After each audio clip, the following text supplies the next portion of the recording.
नमस्ते मेरे प्यारे बच्चों। सोशल साइंस यानी सामाजिक विज्ञान में क्लास 10वीं के आपके भूगोल का आपका जल संसाधन चैप्टर के साथ हम आपके सामने हाजिर हैं। इसमें देखिए आपका कुछ इंपॉर्टेंट प्रश्न, ऐसा प्रश्न है जो भी बच्चे इस बार एग्जाम देने वाले हैं उसके लिए यह प्रश्न बहुत ही रामबाण साबित होगा। चलिए इसमें देखिए आपका सबसे पहला प्रश्न देखिए क्या कहता है कि खारे जल की सबसे बड़ी झील कौन सी है।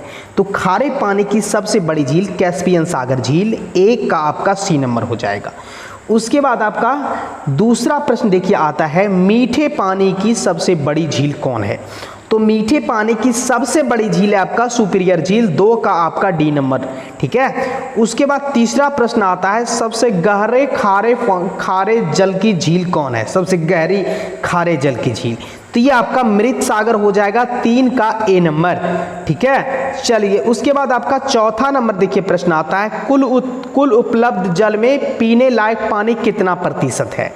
तो जो पृथ्वी पर पानी है उपलब्ध उसमें पीने लायक पानी आपका 2.5% है, तो 4 का आपका बी नंबर हो जाएगा, ठीक है। उसके बाद आपका देखिए 5वां नंबर प्रश्न है मीठे जल की सबसे ऊंची झील का क्या नाम है। तो मीठे जल की सबसे ऊंची झील का नाम है टीटीकाका झील, 5 का ए नंबर, ठीक है। उसके बाद आपका छठा नंबर है इनमें राजस्थान की सबसे महत्वपूर्ण परियोजना कौन सी है। तो राजस्थान की सबसे महत्वपूर्ण परियोजना है आपका इंदिरा गांधी नहर परियोजना, जो कि 6 का सी नंबर हो जाएगा। उसके बाद आपका नेक्स्ट प्रश्न आता है 7वां नंबर इनमें किस परियोजना का मुख्य उद्देश्य बाढ़ नियंत्रण रहा है। किस परियोजना का उद्देश्य बाढ़ नियंत्रण रहा है। तो कोसी परियोजना, 7 का आपका बी नंबर होगा। चलिए उसके बाद आपका 8वां नंबर प्रश्न आता है विश्व के कुल जल का कितना प्रतिशत महासागर में पाया जाता है। तो ये आपका 96.5%, 8 का आपका ए नंबर हो जाएगा।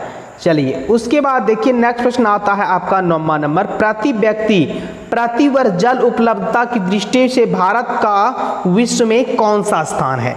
तो भारत का विश्व में आपका 133वां स्थान है, 9 का डी नंबर हो जाएगा। उसके बाद आपका नेक्स्ट प्रश्न आता है 10वां नंबर वर्षा जल संग्रह ढांचा हर घर में बनाना किस राज्य में कानूनन अनिवार्य है। ठीक है, कानूनन अनिवार्य है, तो ये आपका अनिवार्य है तमिलनाडु में, 10 का आपका बी नंबर हो जाएगा। चलिए उसके बाद आपका 11 नंबर है बिहार में अति जल दोहन से किस तत्व का संकेंद्रण बढ़ा है। अति जल दोहन से, तो अति जल दोहन से बिहार में आर्सेनिक का संकेंद्रण बढ़ा है, तो 11 का आपका सी नंबर हो जाएगा। चलिए उसके बाद आपका 12वां नंबर प्रश्न क्या कहता है कुल जल, ठीक है, कुल जल का कितना प्रतिशत भाग महासागर में निहित है।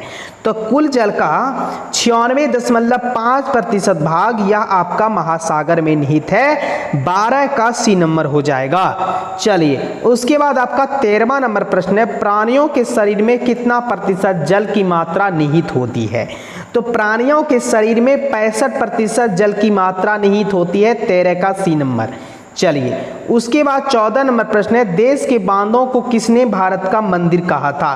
तो पंडित नेहरू ने, पंडित जवाहरलाल नेहरू, 14 का सी नंबर, ठीक है। उसके बाद आपका 15 नंबर प्रश्न है बृहद जल क्षेत्र में जल की उपस्थिति के कारण ही पृथ्वी को क्या कहा जाता है। तो जल के उपस्थिति के कारण ही तो पृथ्वी को नीला ग्रह कहा जाता है, ठीक है। तो ये आपका बी नंबर हो जाएगा। चलिए